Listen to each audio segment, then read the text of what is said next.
ఇల్లు ఇల్లాలు పిల్లలు సీరియల్ ఈరోజు జూలై 27వ తేదీ ఎపిసోడ్ చాలా ఇంట్రెస్టింగ్గా సాగింది. వల్లి ప్లాన్తో భద్రావతి ఫ్యామిలీ రామరాజు ఇంటికి బామ్మ పుట్టినరోజు వేడుకలు జరుపుకోవడానికి వచ్చిన విషయం తెలిసిందే. రెండు కుటుంబాలు కలిసిపోయావని ఓవైపు వేదవతి ప్రేమ సంతోషపడుతుండగా, మరోవైపు వల్లి తన ప్లాన్తో ఇంట్లో పెద్ద రణరంగమే జరుగుతుందని సంబరపడిపోతుంటుంది. ఈరోజు ఎపిసోడ్లో ఏం జరిగిందంటే, ధీరజ్ ప్రేమకు చీర గిఫ్ట్గా ఇస్తాడు. దాంతో ప్రేమ కూడా ధీరజ్కి షర్ట్ గిఫ్ట్ ఇస్తుంది. ఫంక్షన్ తర్వాత నీకు ఇది ఇచ్చి ఒకటి అడగాలి అనుకున్నారా, కానీ నువ్వు నాకు చీర ఇచ్చావు కదా, సంతోషం ఆపుకోలేక నేను నీకు షర్ట్ ఇచ్చేసా అని ప్రేమ చెప్తుంది. దానికి ధీరజ్ ఏం అడగాలి అనుకున్నావో అడుగు అని చెప్తాడు. మన పెళ్ళి 4 గోడల మధ్య జరిగిపోయింది కదరా, ఇప్పుడు 2 కుటుంబాలు కలిసిపోయావి, 2 కుటుంబాల సమక్షంలో మళ్ళీ పెళ్లి చేసుకోవాలని ఉంది అని ప్రేమ చెప్తుంది. దానికి ధీరజ్ నవ్వి, ఒకసారి పెళ్లి చేసుకున్నందుకే చచ్చిపోతున్నా, మళ్ళీ పెళ్ళి అంటే నా వల్ల కాదు అని సెటైర్లు వేస్తాడు. ఇక వేదవతి ఇంట్లో అందరినీ పిలిచి భోజనాలు పెడుతుంది. అందరూ తింటుంటే వేదవతి ప్రేమ చూసి మురిసిపోతారు. ప్రేమ వేదవతితో, ఇలాంటి రోజు ఇలాంటి క్షణం కనీసం కలలో అయినా వస్తే బాగుండు అనుకునేదాన్ని అత్త, ఇది ఇప్పుడు నిజమయ్యేసరికి సంతోషం తట్టుకోలేకపోతున్నానని చెప్తుంది. తర్వాత ప్రేమ తన తండ్రి అత్తలతో, మీరు నా కోసం వచ్చారా మీ చెల్లి కోసం వచ్చారా అని అడుగుతుంది. దానికి వేదవతి, నేనంటేనే మా వాళ్ళకి ఎక్కువ ఇష్టం, నా కోసమే వచ్చారు అని చెప్తుంది. ప్రేమ బొంగమూతి పెట్టడంతో, నీకోసం కూడా వచ్చారులే అని వేదవతి నవ్వుతుంది. ఇక భద్రావతి ప్రేమ దగ్గరకు వెళ్ళి, వాళ్ళు తింటుంటారు, మనం నీ గదిలోకి వెళ్దాం, నీ గది నాకు చూపించు అని చెప్తుంది. భద్రావతిని ప్రేమ తన గదికి తీసుకెళ్తుంది. భద్రావతి వెళ్తూ వెళ్తూ సేనాపతికి సైగ చేస్తుంది.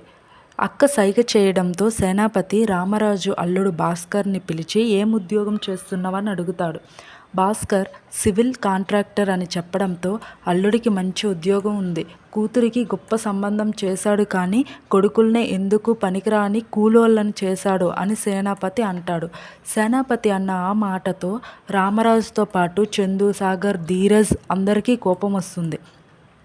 నా 3 కొడుకుల్ని డిగ్రీ చదివించాను, ఎవరికి నచ్చిన పని వాళ్ళు చేసుకుంటున్నారు, అందులో కూలీ అని నామోషి ఏముంది అని రామరాజు సేనాపతిని అడుగుతాడు.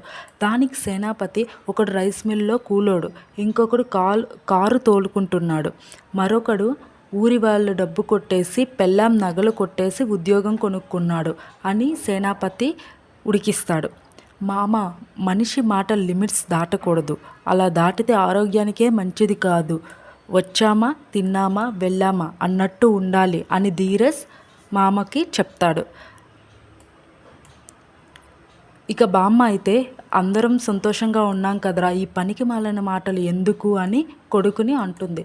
దానికి ధీరజ్, ఇందులో తప్పేముంది, నేను చూసిన సంబంధం చేసుకొని ఉంటే నా కూతురు అమెరికాలో లగ్జరీగా సంతోషంగా ఉండేది, కానీ వీడిని చేసుకొని కారు డ్రైవర్ భార్యగా మిగిలిపోయింది అని సేనాపతి అంటాడు. ప్రేమకి ఇప్పుడేం తక్కువైంది అన్నయ్య, నా కొడుకు పువ్వుల్లో పెట్టుకొని చూసుకుంటున్నాడు అని వేదవతి అంటుంది. ఇక భద్రావతి ప్రేమతో మాట్లాడుతూ, ఇలాంటి గదిలో ఎలా ఉంటున్నావే అని అడుగుతుంది. గది ఇరికే, కానీ ఇక్కడ చాలా ప్రేమగా ఉన్నాను అత్త, ధీరజ్ నన్ను బాగా చూసుకుంటున్నాడు అని ధీరజ్ గురించి ప్రేమ గొప్పగా భద్రావతితో చెప్తుంది. దాంతో భద్రావతి మనసులో, ఇది ఇప్పుడు పూర్తిగా ధీరజ్ మాయలో ఉంది అని అనుకుంటుంది. సేనాపతి రామరాజు కుటుంబాన్ని అవమానిస్తూ ఉంటే, మీరు భోజనానికి వచ్చారా, దెప్పి పొడవడానికి వచ్చారా అని రామరాజు అడుగుతాడు.